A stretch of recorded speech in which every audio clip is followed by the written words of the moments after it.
So thank you all for being here. Today, we are not going to be talking a lot about things that you will use, but mostly about the reason why we should really care, right? So the goal for this particular session is more like a trailer. I want to show you why you should really care and why this is in your space, right? So today's session, do not take notes. You do not need them, right? So let's go ahead and get started. So the reason I started thinking about this session, and there's so many of these sessions everywhere, right? So if you go to the internet, you'll have sessions about this, AI and ML, and you cannot step into YouTube without stumbling into one. So why do we need another session on AI ML, right? And I thought about it slightly differently from everything that I was seeing out there, and I thought maybe it's time for us to kind of get together and discuss that.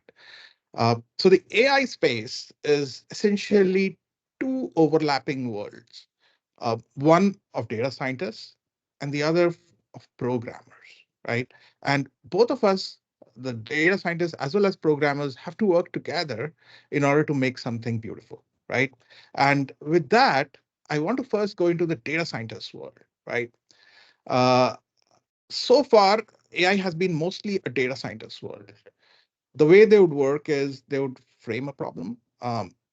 Most of their efforts would go into input preparation, right? So that's where they would put in the bulk of their efforts, right? Because the input has to be in a format that a machine learning model can understand. So that's where most of their time would go. Then, there's a lot of different models to select for. So they would have to select a model. They'll spend some time on training, validations. Then once they're convinced that things are ready, they're going to save a version for production, deploy it, and then there'll be ongoing work to keep it up to date. I'm simplifying it a lot. I know they do a lot more than that, but this is essentially their space, right? Uh, if you go sneak up behind one of these data scientists while they're working and look at their screens would look somewhat like this, right? So they're looking at statistics, they're looking at data, they're looking at results of their training, right? This is very different from how my screen or your screen probably looks like when you are working, right?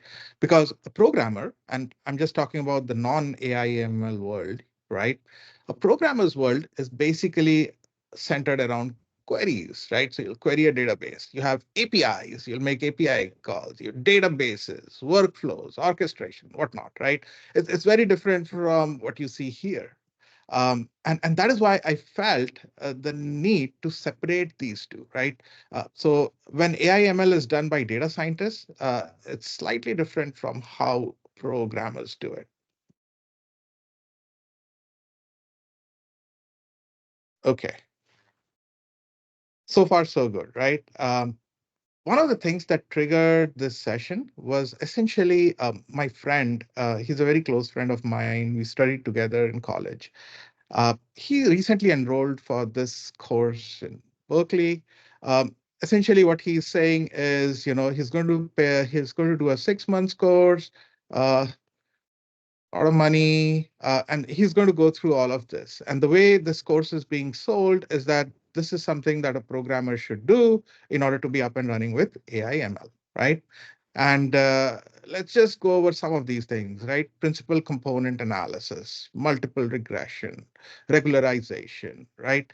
Um, Logistic regression, decision trees. There's so many terms here that at least a programmer in a day-to-day life would not encounter, right? Um, and this is where I was, I didn't say, hey, don't do this to my friend, but I told him that, this is probably not the best way to approach AI ML. And this is what gave rise to this session that I planned for us. Because I know that a lot of us are looking at ML AI and we may be going, hey, should I do this course? Should I spend $7,000 and get something going on my side? And I feel it's becoming less and less necessary. And I'll give you a few examples to prove my point, right? So if I've not convinced you yet, because I've not given you any proof, right? And the proof is only when you really look at some examples. This is an example from my previous job. I don't know if Malia is here, but she probably would Yes, very recognize. familiar. Very familiar pages. Okay, so so this is from our previous job. Malia and I used to work together here, and we said, at least in my team, we looked at the data and we said, hey, uh, this company is completely based on bidding. There are cars that are totaled, right? So when your car gets totaled, this company essentially auctions them, and it sells it to the highest bidder. This entire page is essentially an auction site, where you can go, you can look at a car which is already totaled. You can look at, whether it is what kind of damage it has. So this has front end damage, and you can look at things like, what is the estimated retail value and all of that, right? So there's lots of information that they give out. You can click on the picture and you can see even more data about this. So my goal was, hey, can I take all the historical data and be able to predict using AIML, be able to predict what the final bid on this will be, what the highest bid on this car would be, right? So what we did was we did a session just like we are doing here, and during the session, I said, okay, let's just randomly pick a car, right? So the team randomly chose this car, and as you can see, it's live now. So when we picked it, it was not really, the bidding had not yet happened, and then we ran it through an AI/ML system that I had built. It took me maybe a long weekend, like a Thanksgiving weekend, where I sat down and I built this, and I trained it with all the historical data. Right, so this predicted an amount of $4719, so $4,700. Once the sale was done, the high bid amount, this is the amount that actually happened when the sale happened, 4650. You can see how close it is to this, right? It's and if I were to give you details, every bid is a $50 bid, so you can only have $50 increments. So essentially, if there was just another bid, and you would have hit this price, right? So it was as close as one bid away from predicting what the actual price would be. And this was all just a simple, very simple regression model that I built with the data. So I just took the lot attributes from my database, 5 years worth of data. So I collected 5 years worth of data. I included the year as well because it's important. Because the prices change over a period of time. So I included the year as well. But then I also showed my team all the different steps I had taken, right? So I said, hey, all inputs have to be numeric. So you have to convert all non-numeric inputs to numbers. You have to normalize everything because, the numbers have to be within 0 and 1, or you have to standardize. I also showed, what kind of how to build the model using, at that time I was using TensorFlow. So I showed them, hey, you'll have to use TensorFlow to build your model like this, and it just has a few layers, and it can do the job with just a few layers. And then finally, you'll train your model with all the data that I showed you for 5 years worth of sale data, and then you'll be able to predict, right? So I did all of this exercise because I was hoping that I would be able to get our programmers to get interested in this and start working on some more projects that we had envisioned within that company, right? Guess what? Not a single programmer signed up, right? So it's all very interesting. Everyone liked it, but no one really signed up for it. And that sent me thinking. I said, why aren't people interested in this? Or maybe they're interested, but they do not have time to pick it up. Uh, and that's when I realized that this is not the best way for programmers to approach AI ML. And that was the biggest mistake that I think I was making, these courses are making, and everyone who's trying to explain AI to people are doing, right? They're approaching it from the wrong direction. So if you think about this, right, this is all new to a programmer. This is all alien to me. It's alien to you, this space. You're coming from here, you have to cross all of this alien stuff before you hit the first thing that, a programmer can really do. And we are at the same time ignoring everything here that a programmer can do without having to know much about data science, right? And by the time we get here, we are already exhausted or tired because, there's just so much that we have had to learn to get here. And this learning curve is the biggest barrier to entry in AI ML. So what do we do about this, right? What has changed in the AI ML space that, we can do? The one thing that I want to show here is that this programmer space in recent times, very recent times, has become more solidified. It's become more clear. It's become more understandable, right? More defined.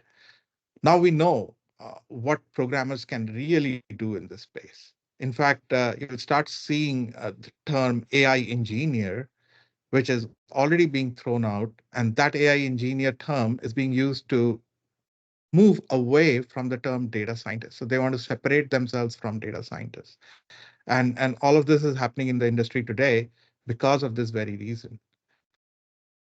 We should essentially approach AI ML from this direction. This is an easier direction for us to approach it. This is easier for us to incorporate and digest. Any questions so far? I'll take a small break for questions so far. Anyone agree, disagree with the experience? Has anyone here tried to do AI ML on their own? Show of hands. Or done a course or learned it in school? After this session is done, Apratim, we can say we have done one course. This is not going to be a course. Hey, But when it goes on the resume, it is. Okay. Thank you, Shri, for that. So I had a challenge here. I said, in this session, we should have someone other than Shri speak up. So we'll see. But yes. So moving on, right? I want to give you another example, and this is where and this is where I was really sure that I was headed in the right direction. And you'd be surprised. This is something that happened last weekend. So I'll talk about this. Uh, so last year, inspired by our own style platform, right? So we have a style platform.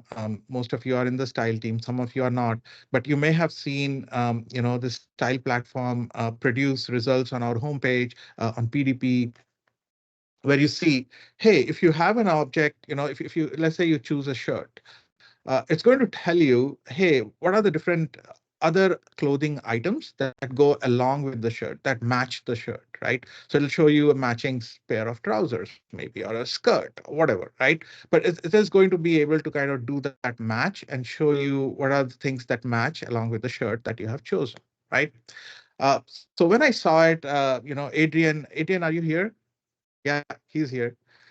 So Adrian introduced me to how we have designed it and how we have made it work, and it's all fascinating, right? I was fascinated when Adrian showed it to me a year and a half ago, and I thought, hey, so all these rules and stuff that we have is something that comes from natural intelligence. It's someone's intelligence, maybe Lisa, Kristen, someone has put in all their intelligence, condensed them into these rules, and we are using these rules to kind of figure out how to match clothes, right? Or clothing articles.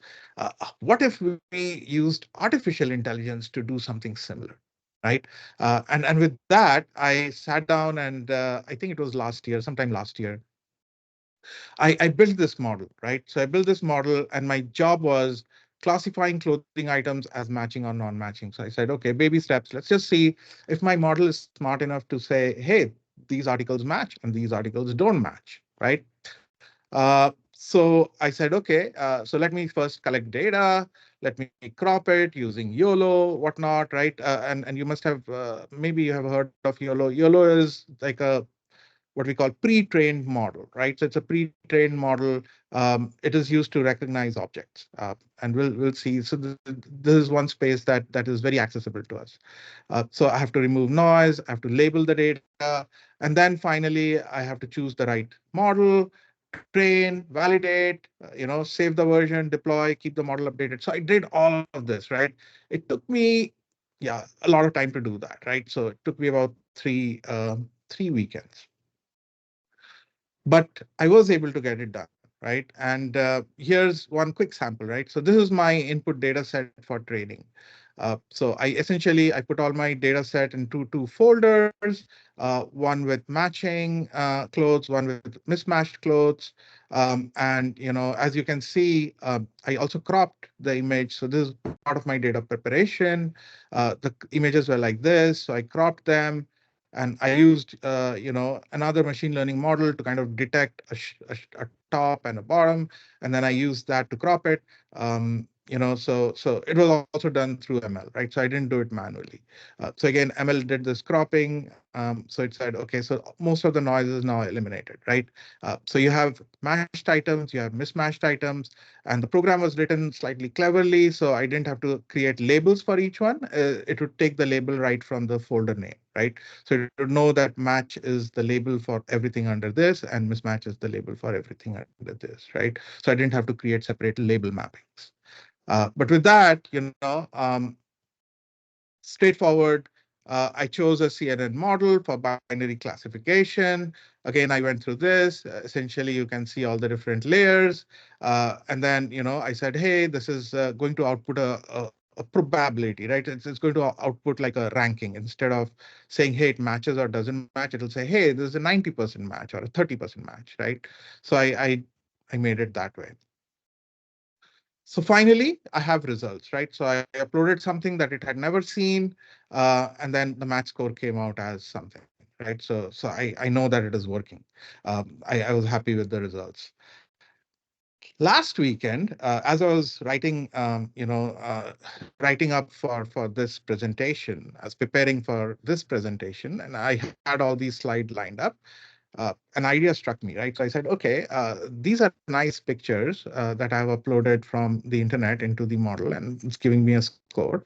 But let me do a live test and make it more interesting. So whenever I have to do a test or an experiment, I use my favorite guinea pig, is my son. So I asked him to come over, and I said, hey, my son's name is Arpit. So I said, Arpit, can you go and put on your bright yellow shirt and your red pant and come and stand here, and I'll take a picture. And, my son, he used to listen to me when he was younger, right? But now he's 8 years old. And I don't know how many of you have 8-year-olds, but now he doesn't listen to me anymore. So he's like, why do you want me to do that, Papa? Right? And I'm like, okay. So I have to explain it to him. I have to convince him first. So I said, look, I have this model here. Once you come here, you put on your bright yellow shirt and your red pant. I'm going to take your picture and I'm going to put it into this model, and it's going to tell me exactly whether it matches or not. And he said, why me? And I said, look, my clothes are not as colorful as yours. You have so many different colors, the combinations, you're the best person here. My clothes does not have that kind of variety. So he was convinced that he has to be the guinea pig, but he still had a question. I said, okay, Papa, you're right. I have to be the guinea pig here, but what about, like, what am I getting out of this? You will be able to test your model, but what am I getting out of this? What is there for me, right? I told him, look, this is a very good reason for you to do this, because you are going to come in here and you're going to test all your clothes, and you know what matches and what doesn't. So when you wear them for school, you'll know the right set to wear, right? So he was very excited about it. Okay, yeah, that sounds great. But then he again has another reason, right? He said, okay, Papa, but why do I have to do it here? Why can I not just ask Chat GPT, right? And that one sentence had me devastated. I had spent 3 weekends working on this. Can Chat GPT do this? I went to Chat GPT 4.0 this week. I put the same image through it. This is the result from ChatGPT. It gave me a rating of 8 on 10. It also told me why It gave me a nice little description of why it has come up with this rating. 3 weekends worth of work, 2 minutes of a query to ChatGPT. Okay, another test. Rating goes down. Output is bold. Okay, may not appeal to everyone's taste. Went further. Another bold and conventional combination. Boldness could be polarizing. Rating went down further. This is better than what I had done. And I had to do no work for it. I just had to ask ChatGPT. And this is what has changed in the last few years. There is really no need for us to build these models anymore, right? We already have a model that can do this. All we have to do is ask. And with that realization, I thought we should be changing the way we look at AI ML. Queries, APIs, databases, that's our thing. Why not query Chat GPT? Why not use pre-trained models, the APIs that they have? Vector databases, which is something that uses AI ML. Why not just incorporate that in our day-to-day programming? And we'll talk about inference at the edge. Why not just use these models on a mobile phone? All you have to do is just call it. This is the transition that has happened in the recent years that has enabled us to get to this. We no longer need to do all the stuff that I showed you today. You don't have to worry about any of that. As long as you stay in your own space, you can still achieve a lot by just doing a few things that are already available to us. And that's all for today.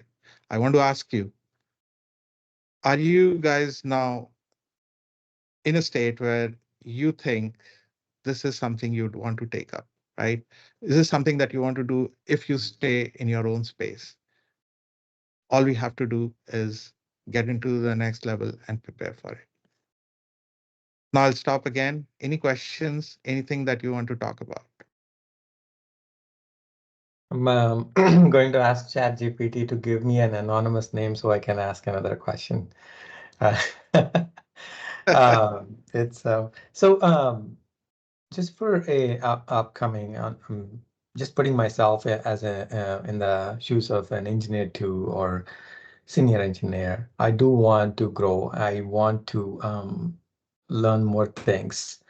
And the way the AI ML space is evolving, just like you said, the muscle power, like companies, while they might be able to stretch to up to some degree, but then the big companies will have a lot deeper pockets and they will be able to make much more advancements. And end of the day, they are, I mean, like I said, so Neiman Marcus is not is an AI shop in the sense that they're not AI provider, right? So we would partner with who actually can do the best, but then like get our problem solved. But coming back to that engineer to senior engineer, when can you help us understand how this would still be additional value add to my resume or to their resume, and how this is not like calling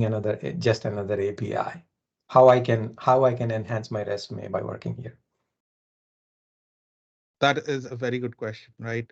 And so she is very focused on resumes today. But what I Been would doing like a lot to of say, interviews, so so so yes, and that's a very valid question, right? And truth be told, right, just like Sri mentioned here, we cannot do a 6 month course, right? Is not going to get you to a level where you can actually make a difference with with AI ML, right? A lot of folks, we go in and we do these 6 month courses, and we think, hey, we are going to throw a lot of money at it and we'll become experts. There are people with PhDs who are working on the data science side of the world, and they are scientists for a reason, right? They invented things that have moved the needle in terms of how AI can perform, right? I don't think any of us, unless we are an outlier, we cannot really do a 6 month course and catch up on all of that. But like Shri said, um, there is a new space that is being created with our programming space, right? In our programming space, where we can leverage what we have done all our lives, right? And yet be able to harness the power of AI/ML. There are things that are available now where you can use what are called embeddings within databases. OpenSearch has it. Your PostgreSQL has it, and all the other databases will soon catch up. They'll soon have their own versions where they will incorporate AI features into their own databases. You have, only yesterday, like Sriram was showing us, I want to quickly go and share it with you. So Sriram shared with us Firebase GenKit, which Google announced yesterday, only yesterday, right? It's in beta, but this is essentially is a designed for app developers to help you easily integrate powerful AI capabilities into your apps. This is not designed for data scientists. This is not designed for AI programmers. It's not designed for ML engineers, prompt engineers, flow engineers. It's designed for us. It's designed for app developers, application developers, or mobile app developers. It's designed for Senthil and his team, for us. And you can integrate powerful AI by using paradigms that we are familiar with, right? So you can essentially use a query and you can send the query over and the query will go back and get back results in XML format. And then you can parse the XML and you can use it. So all of these things are so accessible and just by, like Sri mentioned, just by being able to leverage them, you will be able to add new capabilities to your application without having to know anything about AI/ML.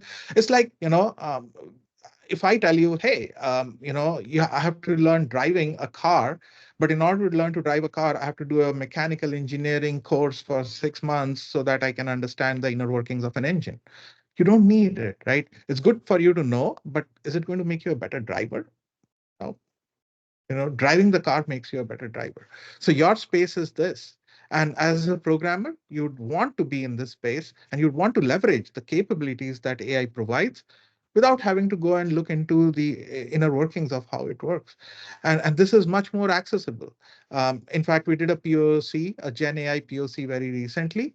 And in that POC, I was inspired because that POC had nothing to do with data science. They used something like ChatGPT. Uh, they just sent a query and they got back a response. It's all about just querying things and getting back a response. It's as simple as that, right? And we are good. We are good with writing queries. We've done. I think some of you would have even done JDBC, ODBC, and all of that right from the day it started. We are familiar with that. This is the same concept. So in the next 5 sessions, what I'm going to show you is how a programmer, I'm not going to go into AI, ML, the way these courses do, right? I'm not going to talk about any of that. I'm going to show you what we can achieve with queries, APIs, databases, workflow orchestration, and be able to still be in that space, add AI, ML as our as something that we have in our resume, right? And that's where we are heading. So we'll talk a little bit about how to harness foundational models, LLMs. We'll talk about pre-trained models. I referenced YOLO, right? YOLO stands for you only look once. Uh, and it's a pre-trained model which I used in one of these projects, and I'm going to go over that as well. Takes very little effort to do that. We'll talk about vector databases, which are essentially databases which allow you to make queries, which will allow you to kind of do semantic searches, for example, right? So you can put in a word in there. Let's say you put in something like blue shirt, right? A couple of words, you put those words in there, and when someone searches for something like a formal shirt, it may still return a blue shirt because blue shirt is semantically closer to a formal shirt, right? So vector databases are a very cool thing that we can see how we can leverage. And then finally, inference at the edge is all about if, let's say, a very cool thing is if you wanted to have an app which which you can, live. You can. It's like AR, VR, right? So you want to put that app, turn the camera on your face, and then you want something that is virtual to show up on the picture, right? So, for example, if I were if I were a fan of jewelry and I loved earrings, right? I would put that in front of me, and it would show me how the jewelry, the earrings would look on my ears, right? By projecting it on the picture. For that, I cannot make a call to a server, get all the way back, and then do the inferencing there. The AI ML has to live within the phone, right? And that's inference at the edge. So we'll talk about all of this, and all of this is in our space. There's nothing that we have to learn, which is different from what we've already done. So we are at time here. I don't want to take up any more of your time. Send your comments to me in Teams. If you have any review feedback, I'm always happy to take them. Anything that you want to see included in the next 5 sessions, let me know as well. And as usual, you guys have failed my challenge. She was the only one, as I predicted. I think my AI ML predicted it probably. So she was the only one who spoke up. Thanks, Yes. Apnatham. This is, I mean, immensely useful. I don't know how others are perceiving it, but I'm pretty new to AI ML as well. And I mean, the summary in my head, the way I was thinking about this is AI is like Bitcoin in early stages. So when you want to buy it, whether you want to buy it when it is around 10 cents and have it in your pocket, or like buy it at 60 and it becomes 60K, right? So yeah, thank you. Thank you all for your time. We'll see you again next week. Thanks.